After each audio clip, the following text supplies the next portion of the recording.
Competition? Who said anything about competing with that? Tonight is my night. What is he doing here? Do I get paid? You are not the boy I raised. You were taking advantage of me. And whom do you think you believe you? Na wana wengine kaja wana ghadhabu, kiwasalimia hata hawajibu.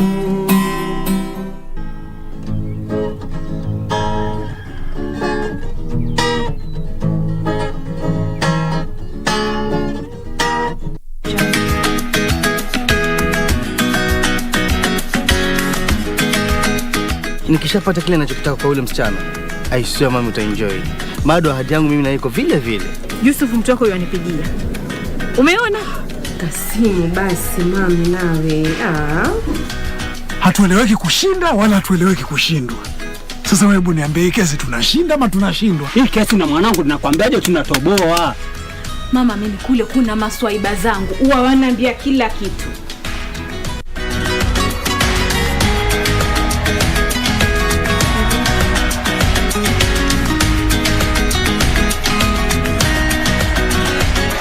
To get Jeremiah 29:11 as your skiza tune, dial *811*397#. Jeremiah 29 verse 11. For I know the plans I have for you, declares the Lord.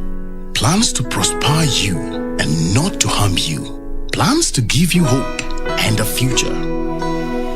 To get Jeremiah 29:11 as your skiza tune, dial *811*397#. *811*397#. Do you have a news story to share with KBC? Get in touch swiftly on email newsroom@kbc.co.ke, call 0723-892-654 or 0734-780-124.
Good afternoon. This is Lunchtime News. I trust you're having a lovely Saturday so far.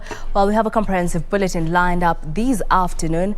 My name is Jacky. Wambiru. Our sign language interpreter is Byron Abuli. Now, to kick us off, we cross over to Kakamega County, where police in Kakamega are investigating the cause of a fire that gutted down 2 dormitories at Kakamega School in the wee hours of the morning.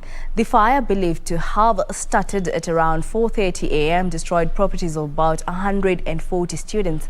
Confirming the incident, Kakamega Central Deputy OCPD Daniel Mutisio said watchmen heard a loud bang from one of the corner of the dormitory, followed by the billowing of smoke, before alerting school management. School principal, parents and students blamed the county government of Kakamega for being ill-equipped, saying more property would have been salvaged had the fire been contained sooner. No injuries were reported in the incident.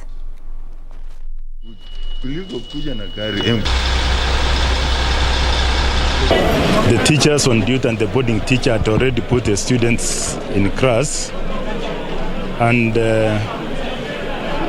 immediately after, at 5:45 a.m., we saw some fire from in the dormitory. We went to put off the fire. We tried to save some of the students' properties. Unfortunately, we couldn't manage to put it off completely. Jambo la watoto kwa sasa aliwezi tiliwa maanani na we are not sure moto ulianzishwa na nini. So hakika tuwezi tukasema kwa saizi mkasa wa moto umetokea ni kitu kigani ambacho kimefanya mkasa huo ukatokea, sababu watoto wote wako safe. Ukiangalia muhula huu ulikuwa na majuma 10 peke yake. Sasa hiyo wamefreeze yote mpaka watoto wamalize syllabus kwa hii wiki 10. Na mimi najua ni pressure ya watoto. Ni pressure. Hawa vijana ni pressure. Huo ndio ukweli. Kwa sababu watoto wanataka kidogo, mnakuwa na pressure kidogo, inafika mahali mnakimbia kwa uwanja, mnaenda trip kidogo, na hii maneno imekuja. Hizi mashule zote tunadanganya wazazi ya kuwa hakuna tuition. Hakuna shule hapa Kenya inafanya vizuri na haina tuition. Walimu wako kwa darasa saa 11 asubuhi, walimu wako kwa darasa mpaka saa 3 usiku.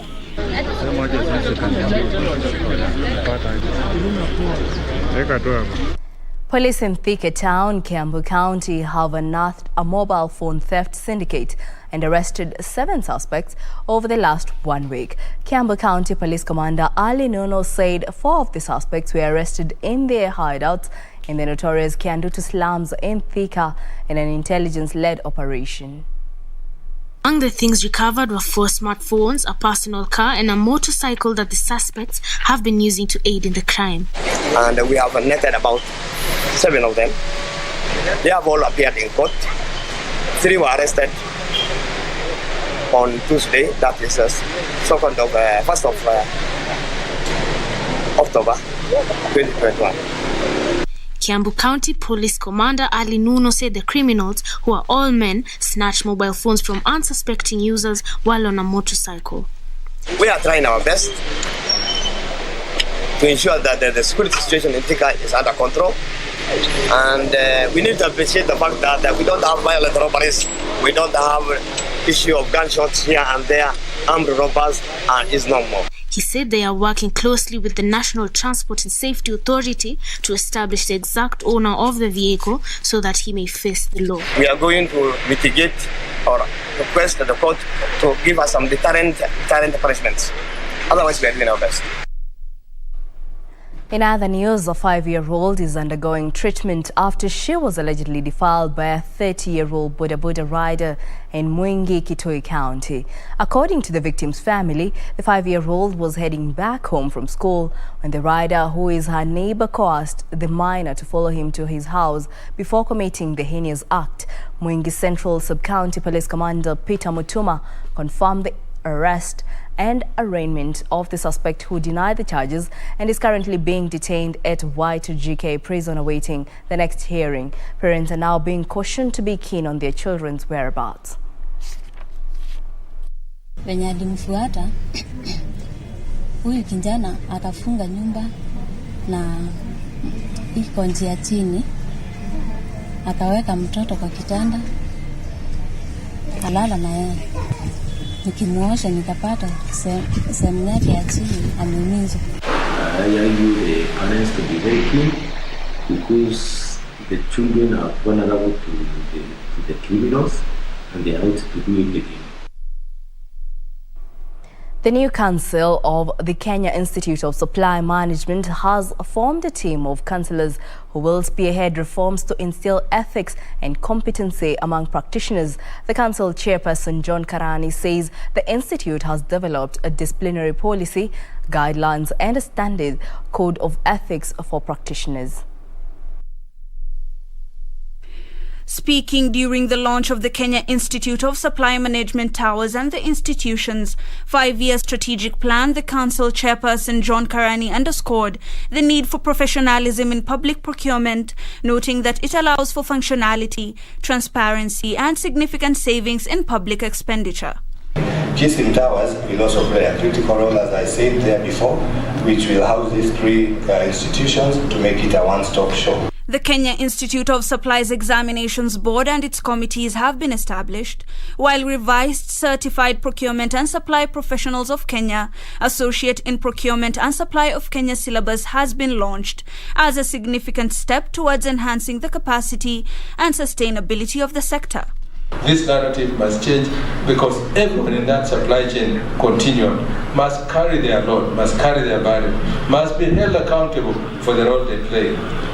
The Kenya Institute of Supply Management has further developed the Supply Chain Management Excellence Award and has set professional standards. Can we stare ourselves in the face, in the mirror, and claim absolute innocence across the value chain? I don't think so. The institute is also establishing the Kenya School of Supply Chain Management, which is undergoing the registration process in line with Ministry of Education guidelines. Reporting for Lunchtime News, my name is Hibak Said. Meanwhile, Kabete residents have raised concerns over the destruction of their farm following the construction of the Western Bypass. The residents, who engaged the Senate Committee on Road and Infrastructure and government officials on some of the shortcomings arising from the road project, now want proper drainage constructed before the project is handed over for use. Led by the Senate Committee on Road and Infrastructure, Chair Kimani Matangi, and Transport and Infrastructure Principal Secretary Paul Maringa, among other stakeholders, the team engaged with Wangige town locals on the impact of the road project once complete. Ilikuwa imefunga Kikoni, Kakamega, Kebiko, Wangige. Hatukuwa na service lines. Sasa tumeona zingine ni kama wametatua na tumefurahia sana. Kiambu County Chief of Staff Gibson Buru was optimistic that the issues raised will be addressed within 14 days as agreed. Reason for their coming is to address various issues that have been raised to them as petition by our people here. Those are issues of pedestrian walkways, issues of some service lanes ending in a dead end. Transport and Infrastructure Principal Secretary Paul Maringa assured the residents that their concerns would be followed up fully, adding that those whose land was affected by the project will be compensated once the search of the land is done to establish the rightful owners. We have a clear agreement. The NLC and our surveyors will be reaching out to you through the Director General of Kenya in the next 1 or 2 days so that we can register you as the right owners, do a search and confirm that you'll be the beneficiaries. And on matters health, over 500 residents from Isiolo drawn from needy and street families have benefited from a medical camp at the Isiolo market grounds by a charitable organization. The beneficiaries of the camp were treated for various diseases, among them malaria, chest pains and common cold, attributed to the poor living conditions that exposed them to harsh weather. Organizers of the camp committed to bringing on board more camps in the days to come. It was a welcome reprieve for the over 500 residents that showed up for the medical camp to get checkups and treatment for different diseases. From street families to locals, the patients flocked the camp. The most prevalent diseases encountered during the checkup were malaria, chest pains, colds and sexually transmitted diseases among street families. We're trying to do some counseling to the young adults so that at least they can be able, if at all they cannot be able to abstain, one is at least to mere protection. The founder of the organization, Khadija Umar, says they targeted needy families who have a hard time accessing medical services, especially during the pandemic period. Wengi sana hawawezi kufika mahospitalini kwa sababu ya sababu moja ama nyingine. Sababu kubwa ni kwamba wengi wao udhaifu wao ni mkubwa, kwa hivyo inabidi sasa sisi ambao tunapeana huduma tujaribu kuwafikia manyumbani. The beneficiaries say there is need for more such camps to be held to help vulnerable members of the community access healthcare. Kuna watu wana mashida zao kwa mwili unajua, na wengine hata wajui wao wenyewe. Unaona? Sasa hapo hivi mtu anakuja anachekiwa, unapata uko na shida gani na unasaidika. Sasa hii hospitali sasa hii kwenda sisi ni lazima tu pesa. Unaona? Sasa wengine hapa wanaketi na magonjwa wao wanaumia. Yusufar reporting for Lunchtime News. Now, a section of leaders in Kilifi County have accused the Agricultural Development Corporation of allegedly extending their land lease towards community land, which could soon render thousands of locals homeless. Led by Magarini Member of Parliament Michael Kingi and Marafa Ward MCA Renson Kambe, the leaders further accused ADC of exploiting residents in Magarini and other parts of the county where it has farms. Speaking in Chamari area during the commissioning of a national CDF project, Magarini MP Michael King said they have filed a petition against the Agricultural Development Corporation in Parliament in order to stop it from exploiting communities bordering its establishments. Na mwezi wa 3 tukachukua hili swala tukalipeleka bunge, tukaandika petition pamoja na wazee wa Matolani na Kisiki na zile sehemu zingine. Tukapeleka swala hili bungeni. Najua swala hili lilichukua muda mrefu kabla lijadiliwe ndani ya bunge. The area MP further called for the intervention of the president to address land injustices in Kilifi County. Na mimi naomba serikali ikiongozwa na Mheshimiwa Uhuru Kenyatta. Na wewe Mheshimiwa Uhuru Kenyatta, mimi najua ulichukua Biblia ukasema kwamba utailinda katiba na kuitetea na utahakikisha uhaki wa mwananchi hauponyoki. Angalia haki ya watu wa Magarini upande wa ardhi. On his part, Marafa Ward MCA Renson Kambi spoke against the ADC's illegal acquisition of land in Sabaki area. Wameiba ardhi hapa Sabaki na ushuhuda huko. Mambo ya mabwenyenye sisi hatutaki na haitawezekana with capital letter. Yusuf Hilo, Lunchtime News. Well, that brings us to a short break. Don't go too far. We'll be back with more news.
Log on to the KBC website at www.kbc.co.ke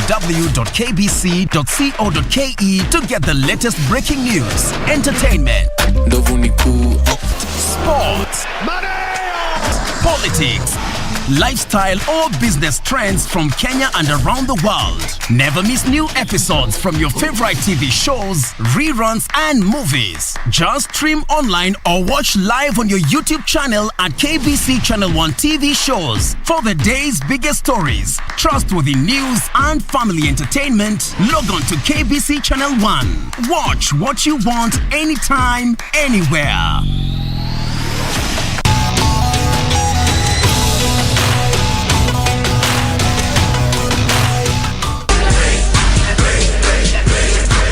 You're going to be introduced to my exceptional professional presence. And this means war.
Welcome back. Now let's proceed. Residents of Lower Laliat in Ainamoi, Kericho County are decrying the impact of quarrying activities in the region, which they say has affected their health and livelihoods. According to the residents, explosives used at a nearby quarry have caused damages to their houses. They now want the government to urgently intervene.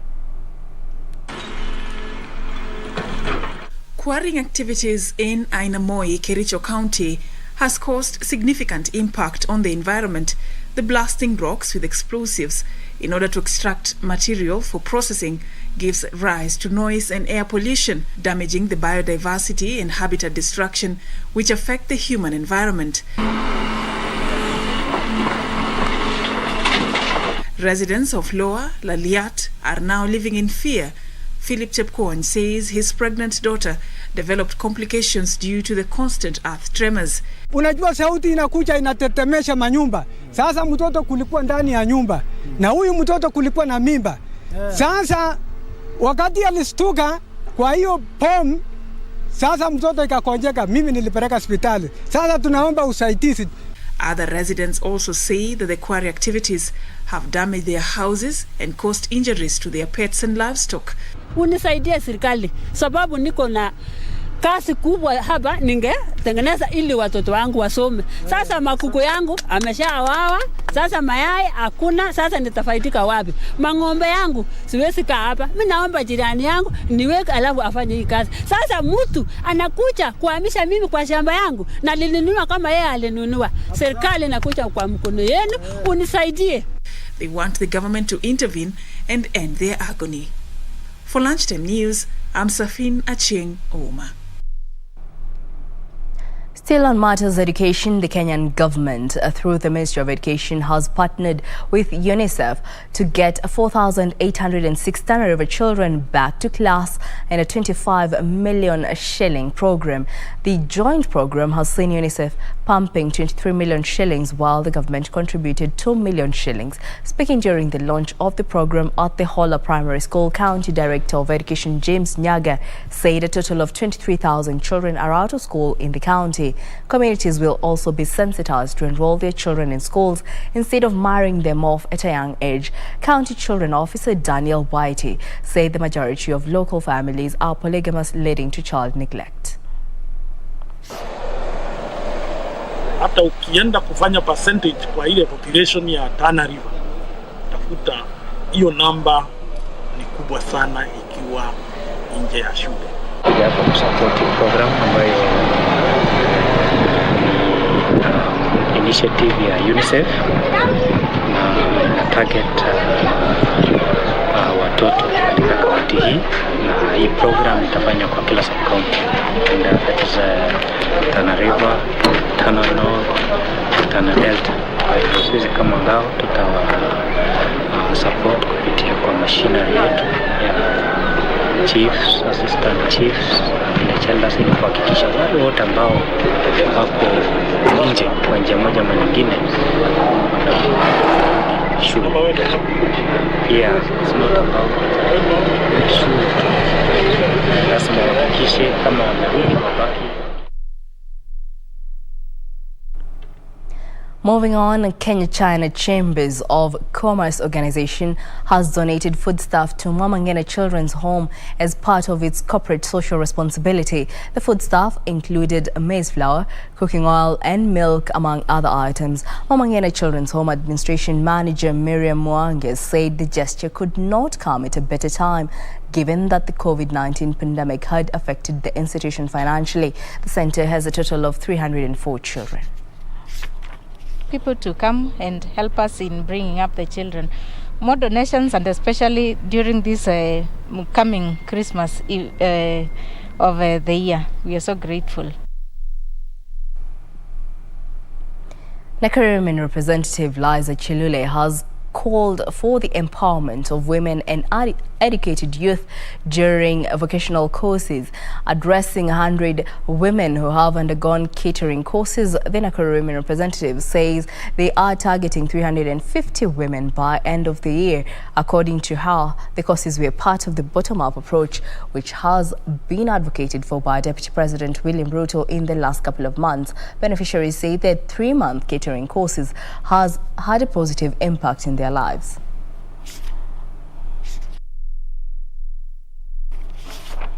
Kubwa. Baadaye nitachukua kikundi ambaye watafanya kazi ya ukulima. Tuko na mashamba na kwa sababu hatujajua jinsi vile tunahitaji kuitumia ndio tupate mapato, wengi wamekuwa na mashamba na bado wako wa maskini. Because of this course that we have been given skills, we have been empowered such that we can be able now to open our hotels, we can be able to do outside catering. Kundi chetu tungeuliza kama tungeweza kupata hizo equipment za kupika, tunaweza itwa maybe mahali kwa sherehe hatuna hizo vitu. So mama hema, tungependa viti, tungependa hizo vitu ili sufuria hizo zote hizo equipment zote za kupika pale. Tukiweza zipata tunaweza furahia sana ili at least tuendelee na tuende mbele. The National Industrial Training Authority has enhanced its training programs in order to have youth from technical and vocational training centers churn out skilled labor that can compete in the job market. The officer in charge of industrial training at NITA, Peter Njuru, says development of skills can contribute to structural transformation and economic growth that will aid the country to be more competitive. Njuru says NITA is bridging the skilled gap by helping increase the employability and productivity for both the current and future workforce. Likely event we get a half-baked person who has come from any other dispensation, then our role is to ensure that we quote-unquote food and bake them for the purposes of them being appropriate for the employer. Since we are all working for the benefit of this country, we want to see those other awarding qualification awarding institutions which we can partner with so that we can improve the quality of the graduates we are sending to the job market. And in the sports arena, Trans Nzoia County are the football champions of the 2021 County Assembly's Sports Association CASA Games after humbling Mombasa County 1-0 in the finals that took place in Mombasa. Siaya County were also volleyball champions after trouncing Kajiado and West Pokot in the men and women finals.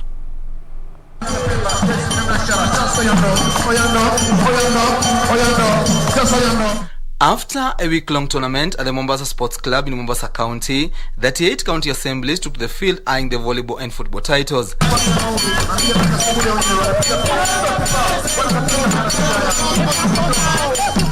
In the football semi-finals, Mombasa County beat Siaya County 1-0, while Trans Nzoia beat Homa Bay 3-0, leaving the two winners to square it out in the finals.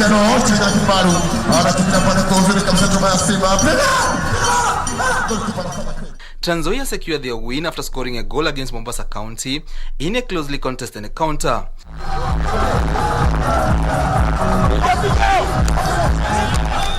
Siaya County managed to beat Kajiado and West Pokot to bag the men and women volleyball titles.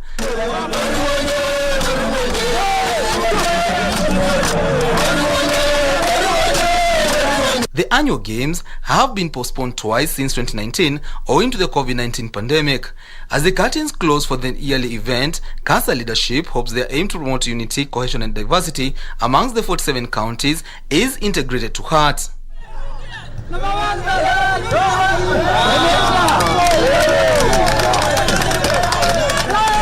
The National Olympic Committee of Kenya, independent electoral body, has released electoral rules and regulations ahead of the election slated for November 9th. NOC held a successful consultative meeting with its affiliates on Friday. The consultative meeting held at Golden Tulip was called to brief affiliate members on the electoral process proposed by the nominated Electoral Board Center for Corporate Governance. The move is aimed at ensuring free, fair and inclusive elections for NOC. The Center for Corporate Governance expounded on deliberations and adoptions of electoral rules and regulations, code of conduct of electoral calendar and nominations forms.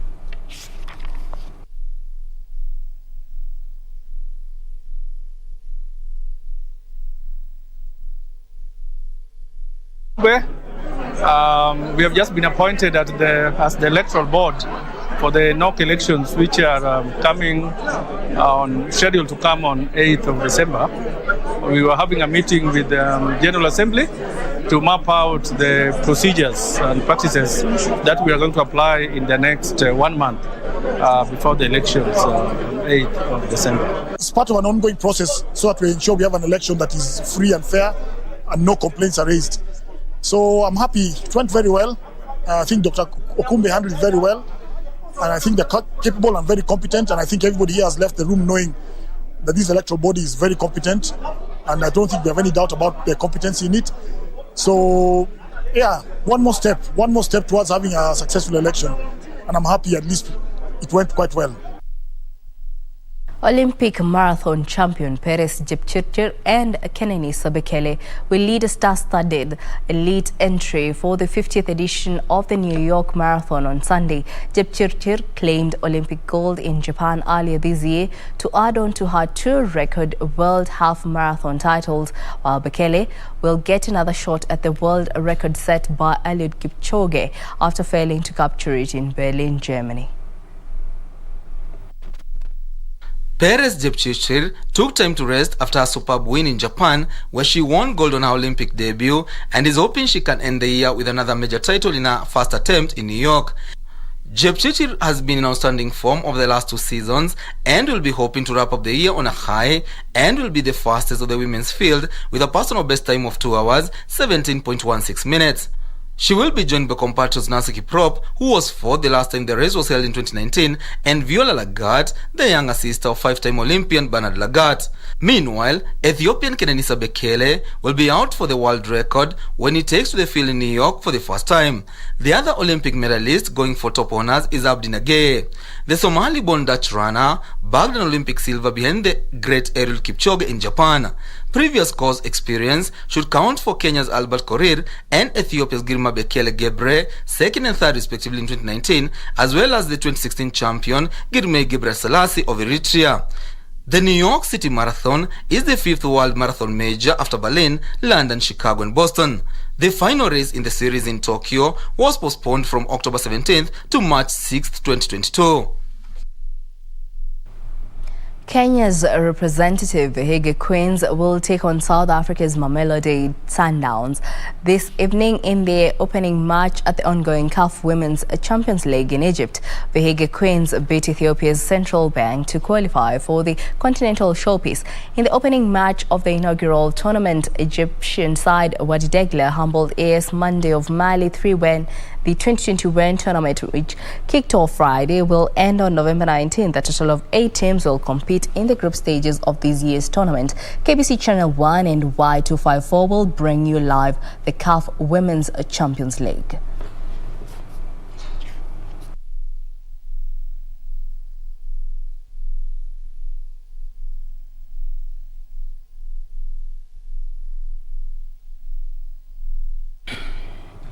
Well, that is all we had for you this afternoon. Thank you for choosing Lunchtime News. For more news, check out our website at kbc.co.ke. My name is Jacky Wambiru. Our sign language interpreter is Byron Abuli. Enjoy the rest of your Saturday.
Log on to the KBC website at www.kbc.co.ke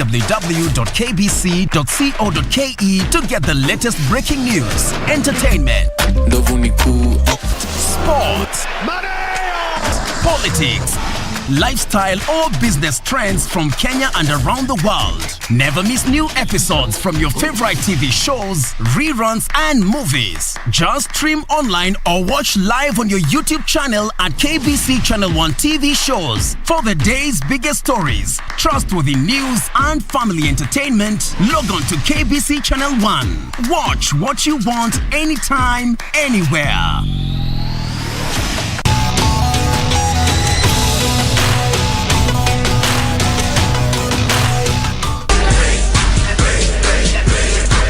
You're going to be introduced to my exceptional professional presence. And this means war.